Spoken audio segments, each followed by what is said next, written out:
JSSC paper leak के मामले को लेकर के झारखंड की राजनीति जिस प्रकार से गर्म है दोस्तों, कहीं ना कहीं स्टूडेंट्स के अंदर ये भावनाएं भी उत्पन्न हो गई है कि क्या जेएसएससी सीजीएल एग्जाम सितंबर में जो लिया गया था वो रद्द होगा या फिर नहीं रद्द होगा।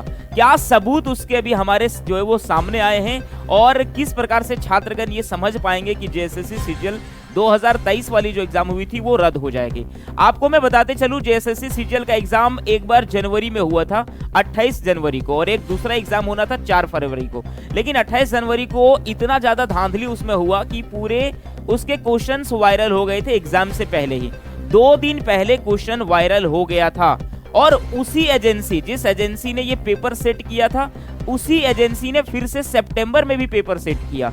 अब पेपर सेट करने के बाद वो अब कह रही है कि नहीं, हमने कोई धांधली नहीं किया है। तो क्या छात्रगण और जो शिक्षकगण हैं या फिर जितने भी राजनेता जो इस बात को मान रहे हैं कि इस एग्जाम में धांधली हुई है, क्या वो चुप रहने वाले हैं? या फिर जो एसआईटी रिपोर्ट लगातार धड़ाधड़ आ रही है और जिस प्रकार से वो जेएसएससी एजेंसी को एकदम नंगा कर रही है, क्या ये बात जो है वो मानेंगे कि हाँ, इस जेएसएससी ने और यही सेम परीक्षा एजेंसी जो है कोई धांधली नहीं किया है?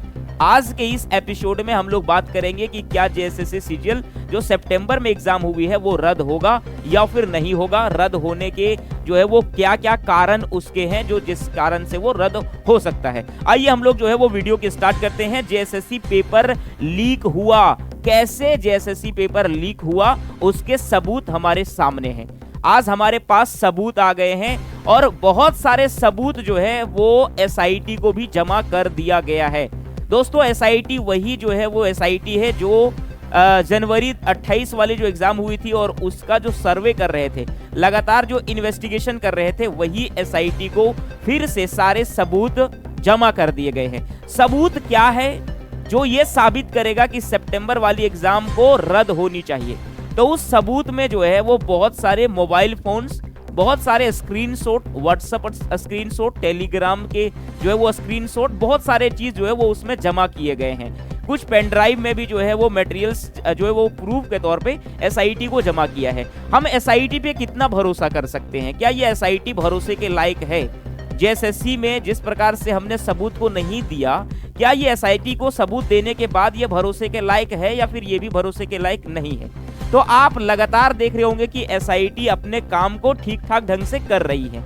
इस प्रकार से कर रही है क्योंकि एसआईटी ने अभी लगभग 11 महीने के बाद अपना रिपोर्ट जारी किया है, जनवरी वाले रिपोर्ट को। जो जनवरी में एग्जाम हुई थी ना, उस एग्जाम का रिपोर्ट 11 महीने के बाद एसआईटी ने जो है वो हाई कोर्ट को जो है वो दायर किया है, दाखिल किया है, उसमें जमा किया है। उसमें उसने क्या कहा? उसने कहा कि जेएसएससी एग्जाम का जो पिछले टाइम्स में जो हुई थी उसमें धांधली, उसका सबसे ज्यादा जो है वो लापरवाही का काम जेएसएससी ने किया है। और जो इसका एजेंसी था, जिस एजेंसी का नाम है सतवत जो है इन्फोसोल, ये प्राइवेट लिमिटेड ने, दोनों ने मिल करके जो है वो लापरवाही किया और उस लापरवाही के कारण से जनवरी का पेपर पूरी तरीके से जो है वो वायरल हो गया। सभी लोगों के सामने जनवरी का पेपर आ गया था। ये बात। दूसरी बात दोस्तों, फिर जो है वो उसने एक और रिपोर्ट दायर किया। एक और रिपोर्ट का खुलासा हुआ जो एसआईटी ने दिया है। उस रिपोर्ट में ये कहा है कि जनवरी का पेपर किस प्रकार से जो है वो वायरल हुआ था, किसे किसे पेपर दिया गया था और किस प्रकार से सेटिंग किया था परीक्षा एजेंसी और जेएसएससी ने। अब इतना बड़ा खुलासा सामने आया है ना, जिससे जेएसएससी को बचना, अपने आप को बचाना कहीं ना कहीं इस बार मुश्किल देखते हुए नजर आ रहा है। अपने आप को नहीं बचा सकता है। क्यों नहीं बचा सकता? क्योंकि पूरे सबूत के साथ ये बात को जो है एकदम निश्चित कर लीजिए कि जेएसएससी और इन्फोसोल प्राइवेट लिमिटेड दोनों मिल करके और धांधली इसमें किया है। आइए मैं आपको समझाता हूं धांधली हुई कैसे। जो एसआईटी ने रिपोर्ट दिया, इसमें यह कहा कि झांसी में के जेल में एक बंद था अपराधी और उस अपराधी का जो नाम है मेरे भाई, उसका नाम है मोनू। ये था मास्टरमाइंड, यानी कि जो अंदर जेल में बंद है वो है मास्टरमाइंड और जो बाहर में है उसके दोस्त संजीव, उसने वो क्वेश्चन को बेचा। यानी जो जेल में, झांसी के जेल में जो बंद है वो है मास्टरमाइंड, वो क्वेश्चन को बनाता, वहां से जो है वो डील करता है कि हमें क्वेश्चन चाहिए। और जो उसके दोस्त हैं संजीव, वो क्वेश्चन को बाहर में बेचता है। बात आ रही समझ में? तो ये चीज आप समझिएगा कि कौन है मास्टरमाइंड? जो एक अपराधी है, यानी जेएसएससी या फिर इन्फोसोल प्राइवेट लिमिटेड किसके साथ मिल करके सेटिंग कर रहा है? उसके साथ सेटिंग कर रहा है जो एक अपराधी है, इसलिए उसके साथ सेटिंग कर रहा है ताकि जो है वो हमें कोई प्रूफ ना मिल सके, क्योंकि वो ऑलरेडी अपराधी है तो अपराधी को तो ध्यान देगा नहीं, बाकी जो बाहर में उससे ध्यान देगा। तो सेटिंग कर रहा है जो जेल में बंद है उसके साथ। और क्वेश्चन किससे बचवा रहा है? नालंदा के संजीव से, और उसी से फिर क्वेश्चन वायरल होता है पूरे जो है वो बिहार, उत्तर प्रदेश और झारखंड में, ये पूरे वायरल हुआ वही सेम पेपर। और ये भी सबूत मिला है कि 26 जनवरी को 28 जनवरी को एग्जाम था, 26 जनवरी को पेपर सभी स्टूडेंट्स के हाथों में आ गया था, महज 3 लाख के पैसे से। यानी आप 3 लाख पैसा अगर जमा देते हो तो आपको वो पेपर दे दिया जाएगा, आपको वो पेपर मिल जाएगा और आप अपना एग्जाम को बखूबी एकदम मस्त तरीके से अपना एग्जाम लिख लीजिएगा। ये आया है खुलासा एसआईटी के रिपोर्ट से कि एक मास्टरमाइंड है वो अपराधी है। दूसरी बात देखिए दोस्तों, जो एजेंसी से एग्जाम दिलवाई गई, इस बार की एग्जाम जो 23 सितंबर को जो एग्जाम दिलवाई गई, आने की उसका नाम सतवत इन्फोसोल, ये प्राइवेट लिमिटेड जिससे एग्जाम दिलवाई गई है वो ब्लैक लिस्टेड कंपनी है। ब्लैक लिस्टेड कहने का मतलब समझ रहे हैं आप? ब्लैक लिस्टेड कंपनी उस कंपनी को कह रहे हैं जिस कंपनी पे पहले से आरोप है कि ये परीक्षा में धांधली करती है। और जेएसएससी को उस कंपनी के जो अधिकारी थे उसने ये बात बता दिया कि हम पे ये आरोप लगा हुआ है कि हमने जो है धांधली कराया है। उसके बाद जेएसएससी भी इतना कमीना है कि इसके बाद भी सेटिंग उसी से किया है, यानी जेएसएससी ने इसके बाद भी उसी से एग्जाम को दिलवाया। ये तो हद हो गई भाई, मतलब इतना ज्यादा नहीं गिरना चाहिए। जब वो खुद कह रहा है कि नहीं हम अपराधी हैं, हम पे आरोप लगा हुआ है, हम ब्लैक लिस्टेड हैं, यानी हमने जो है पहले से धांधली किया हुआ, ये सबूत है, और आप फिर से कह रहे अरे छोड़ो भाई, हम आप मेरा वाला भी पेपर ले लो ना, उसमें आप कर दो। मतलब कितना जो है वो गलीच वाला काम किया है, यहाँ से आपको पता चल जाएगा। ब्लैक लिस्टेड कंपनी कैसे हुई है? इसने 2 एग्जाम लिया था, एक लिया था ओएनजीसी का एग्जाम और दूसरा लिया था यूपी पुलिस का एग्जाम। यही परीक्षा एजेंसी ने लिया था। जो है आपने ओएनजीसी का जो एग्जाम लिया था उसमें इसका ये आरोप इस पे लगाया गया था कि इसने जो है वो इसमें सेटिंग किया है, यानी वो उम्मीदवार इसमें पास हो गए हैं जो उम्मीदवार असल में वो एलिजिबिलिटी नहीं था, यानी असल में उसमें कोई गुण नहीं था, लेकिन उसने एग्जाम को निकाल लिया।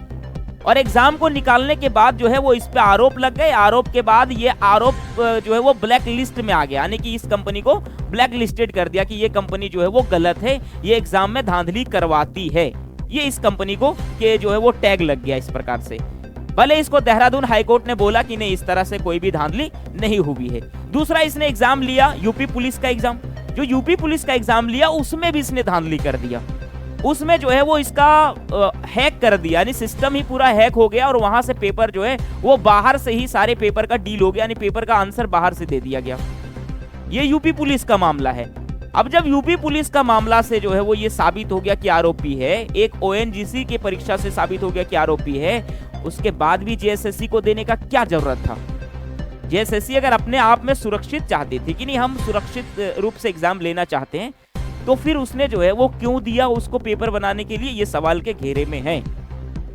जेएसएससी ने इस पर भरोसा करके परीक्षा का काम सौंपा ही क्यों सौंपा?